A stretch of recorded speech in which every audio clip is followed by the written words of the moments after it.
saying it doesn't say Alien Romulus anywhere in the front. Let's take a look at the spine here. There we go, out of focus, Alien Romulus. This movie recently came out. Well, it came out in theaters August 2024,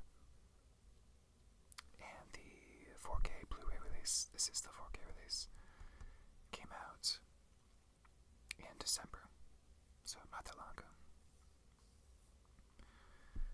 And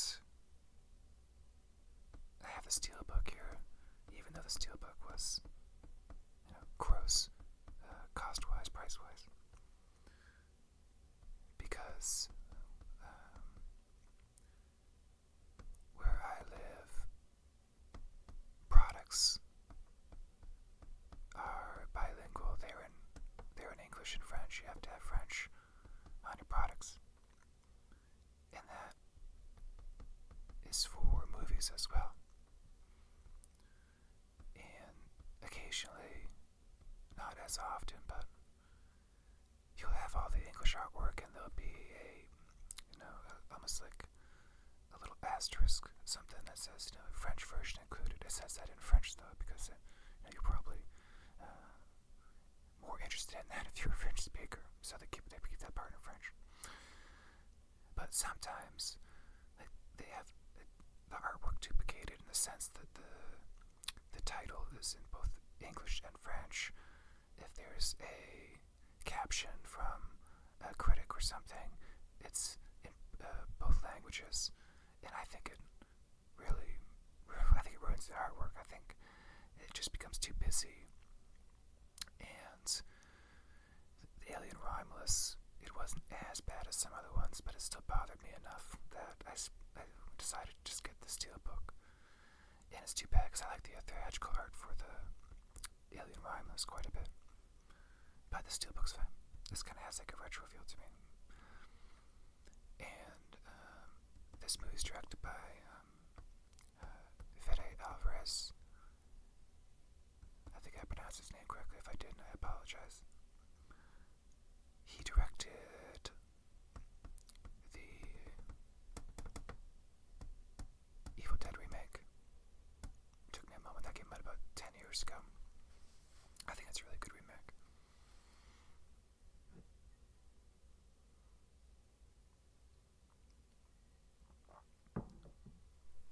Just drinking some water there.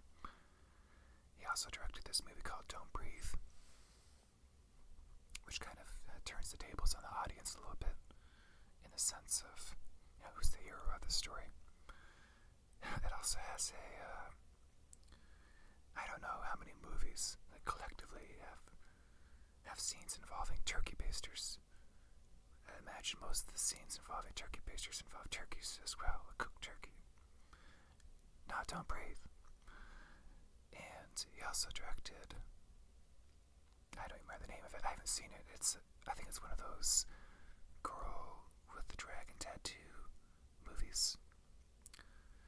I haven't seen any of those movies. I think that was based on books. I haven't read any of the books either. I feel like most people just want to have that movie forgotten, at least the people who produced the movie, because I never see the title in anytime they're talking about them, they don't mention that movie. It's just like a forgotten movie. So I imagine it wasn't very good. Anyways, so he directed this, and it stars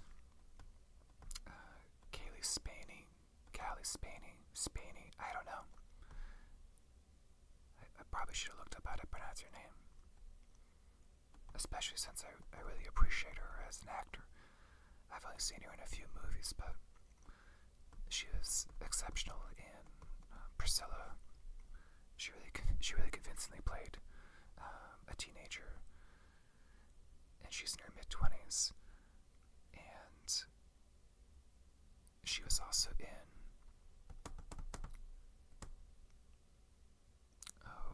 Civil War. Civil War is a recent movie too that came out just last year, and I enjoyed Civil War. Maybe I'll do a video about Civil War at some point. But she plays I don't think she was necessarily like a naive photojournalist. She's a green photojournalist. She's just getting her, she's cutting her teeth, you know. So that's her role in Civil War. And in Alien Romulus, one thing about Alien Romulus before we get into like the characters and what have you, this is the let's see, there's Alien, there's Aliens, there's Alien 3, Alien 4, it's hard for me to do those fingers here, so Alien 4, there's Prometheus, there's Alien Covenant. So this is the 7th Alien movie. If they call it Alien 7, that probably cheapens it a little bit. So we're dealing with this Alien Romulus. It also would imply if they call it Alien 7 that you probably should watch the previous movies. You don't have to. You can just watch this one. It works really well as an entry point. Your enjoyment may be greater, actually, if you haven't seen the other ones.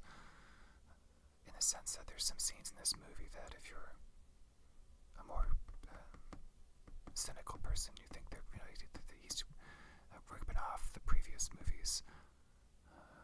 Or if you're not so cynical, more like homages to the other movies. I'm more in the latter camp. I enjoyed this movie quite a bit. Though it did make one decision that I'm still conflicted about. And that was the casting of a certain character. I'm using the word casting very loosely here. Basically, there's a character in this movie that the actor is no longer with us. So it's, someone who's dead. And I'm well aware this person is dead. I don't know about everyone else, but they probably recognize his face. They may not know if he's still alive or not. I don't want to spoil the movie or anything, so I'm kind of tiptoeing around it. But, like, moving past the fact of the convincing aspect of a character, like how well the character's rendered, the CGI, I know they use some AI techniques for this one as well.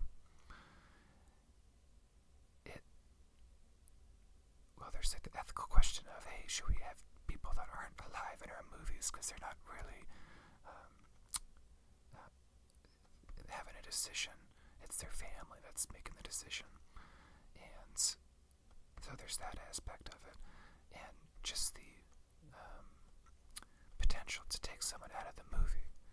And to me, that's the worst possible thing that can happen when you're watching a movie. Well, maybe not the worst possible thing. If I would list out things of worst possible scenarios during a movie, there probably are worse. I don't want to get too dark or anything, but if you're watching a movie and you're taken out of it by something that's transpiring, you're not thinking about the movie anymore, you're thinking about something else, and that's not good. So if you're making a decision like that, you kind of have to weigh it. To me, you have to weigh, is it worth the risk of potentially taking the audience out of the movie, or are there strong enough reasons for us to use this actor? And I guess they felt there were strong enough reasons for it. There are some, nerdy alien lore reasons. So in Aliens, I say Aliens, I'm talking about just the sequel to Alien, just the Alien franchise. There's a lot of synthetics. Synthetics are, robots. They look like humans, but they're robots. Hey, I just did a video about the Terminator. So if the Terminator existed in Aliens, he'd be like a synthetic. I'm sure there's some Alien and Terminator nerds right now that are going to tell me that's not the case, but whatever. So they look the same, based on what their role is. Like a science officer looks like this. And there's been, at least 2 other actors where that's been the case, where they've come back in other movies, and they aren't necessarily the same character, but they certainly look the same because they were synthetic. So that's one of the reasons why they went with, presumably one of the reasons why they went with the casting they did with this. I think I'm being really cryptic and what have you, but anyways, it really took me out of the movie the first time I saw it. It didn't so much the second time because, well, I'd already seen the movie and I was prepared for it. And I would say, don't let it stop you from watching it. Make your own decision. But I can definitely see someone being completely against it. No, not happening. This gentleman here, oh my goodness, I can't remember his name. This is the only movie I've seen him in too. Oh, well, if you Google Alien Romulus cast, you'll find this guy here. He plays Andy in the movie. But he's a synthetic. And from a relationship standpoint, she considers Andy her brother. The rest of the characters here, just don't grow too attached to him. And, of course, we have our alien design, our alien creature. Even if you haven't seen any of the Alien movies, I find it hard to believe you don't know what the alien looks like. It's just one of those creature designs that has permeated pop culture so effectively that you can more than likely tell someone where that creature's from without having to see the movie. The quintessential creature feature movie. Not Alien Romulus specifically, but Alien. And okay, so I'm not gonna be able to read the back obviously because there's no J card here. I forgot to bring the J card. I don't even know what the J card is. I don't really pay too much attention to that stuff. Pristine slips. That's not a pursuit of mine, but I get it if it is. So I can't read the back of this. But the story, these characters here, there's an opportunity to, I'll use the word salvage, something that can really change their lives. They have to board what they assume is a vacant ship. Spoiler alert, it's not entirely vacant, and things don't go well. It has what I would consider moderate gore for the Alien movies. It actually wasn't as gory as I was expecting, considering who directed it. But I feel it goes off the rails enough that you can attribute it to the director.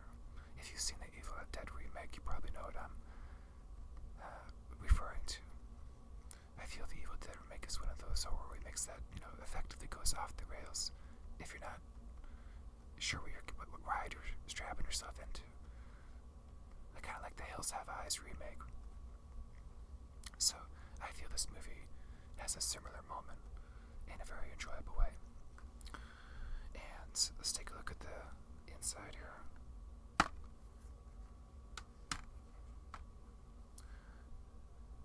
So this does come with the Blu-ray. I don't see myself watching that, but it does include it. And also includes the alien here. What's the alien up to? Probably up to no good. Look at this case. I gotta solve a puzzle. There we go. This is what I was mentioning earlier about, are you a cynical viewer or not? Because this scene is one of the few where you could argue, okay, come on. But I enjoy it, so look out. Doesn't look so good what's gonna happen. Gotta watch though. It came with a digital code too. I should probably redeem that. I never do. Let's put this back in here. Okay. Thanks for watching.